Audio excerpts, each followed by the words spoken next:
Assalamualaikum warahmatullahi wabarakatuh. Sekarang kita akan membahas analisis sensitivitas untuk yang poin keempat, yaitu perubahan kolom pada suatu variabel non-basis. Kita masih menggunakan contoh-contoh yang kemarin, seperti pada kasus 1-3, contohnya ini. Ya. Terus ini adalah tabel awal simplex ya. Tabel awal simplex dari angka-angka ini kita masukkan ke tabel awal simplex. Jadinya ini tabel awal simplex. Kemudian ini adalah tabel optimal. Tabel optimal, nilai optimalnya sudah ketemu, yaitu X1-nya 2, X2-nya 0, dan X3-nya 8. Ini tabel optimal. Basisnya pada tabel optimal ini adalah S1, X3, dan X1. Maka kita bisa menentukan matriks basis yang berasal dari tabel awal. Nanti matriks basis dari tabel awal ini. Yaitu basisnya adalah tadi ini adalah S1, X3, X1. Maka S1-nya adalah 1, 0, 0, 0. Nih.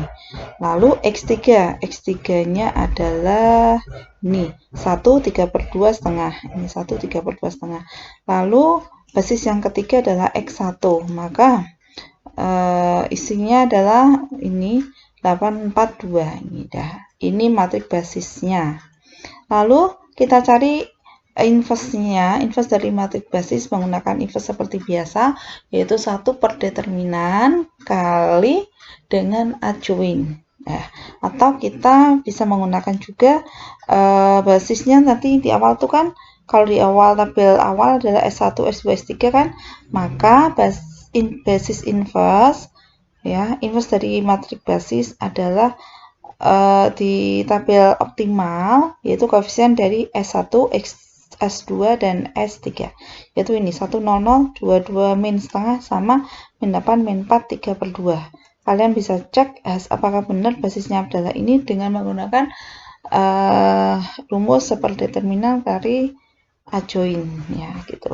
Jadi matriks basisnya adalah ini, dan ini adalah inverse dari matriks basisnya. Terus ini pada kolom variabel X2 yang semula itu 62, 3/2. Ini ya, kolom X2 semula kan ini. Nah, ini diganti menjadi 522 ya. Lalu C2-nya juga yang semula 30, C2-nya semula 30 diganti dengan 43. Nah, kalau ada penggantian kayak gini, nanti solusinya bagaimana? Apakah solusi yang lama akan tetap optimal atau berubah gitu? Nah, untuk menjawab pertanyaan itu, kita hitung dulu B inverse A2. B inverse A2 yaitu B inverse dikalikan dengan ini, matriks koefisien dari X2. Yang semula ini kita ganti dengan ini ya. Jadi B inverse-nya kita kalikan dengan ini. Maka didapatkan 1 kali 5 ditambah 2 kali 2 ditambah min 8 kali 2. Jadi 5 tambah 4 min 16. Yang bawah juga gitu caranya. Didapatkan hasil B inverse A2 adalah min 7 min 4 2. Nah, hasil B inverse A2 ini kita substitusikan ke tabel simplex. Tabel simplex untuk koefisien dari X2. Gitu. Ini tadi sebelum kita lakukan perubahan, semula kan ini. Nah, setelah dilakukan perubahan, lihat X2-nya semula kan ini ya, X2-nya. Nah, setelah perubahan kan tadi menjadi koefisiennya adalah min 7 min 42. Ini kan min 7 min 42. Nah, kita masukkan ke sini, kita ganti min 7 min 42 dengan C-nya adalah 43. C-nya 43. Lalu kita hitung ini YC-nya 0, 3 kali 0, 0, 20 kali 0, 0, 60 kali 1, 60 ya. YC untuk X1. Sekarang untuk X2, 0 kali min 7, 0, 20 kali min 4, min 80, 60 kali 2, 120. 120 dikurangi 80. 120 dikurangi 80 adalah 40. Nah, ini 40. Dengan cara yang sama, ini diisi semua ya. Terus kita hitung Z-nya. Z saja atau JC min CC.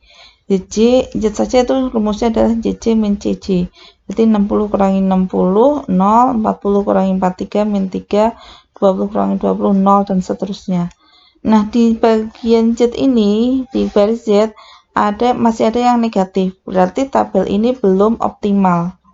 Karena soalnya maksimum akan optimal kalau barisan Z ini nggak ada yang negatif ya. Positif atau 0 aja.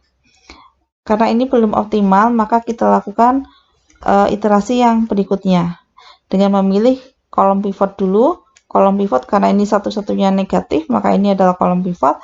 Lalu baris pivotnya 24 per min 7 kita abaikan karena negatif, 8 per min 4 kita abaikan karena negatif, ini 2 bagi 2. Jadi ini satu-satunya baris pivot. Nah, berarti angka pivotnya adalah 2. Terus kita lakukan operasi baris dengan rumus yang sudah kita pelajari, yaitu baris pertama ini isinya adalah rumusnya adalah B1 dikurangi min 7 per 2 dikali baris pivot, yaitu B3.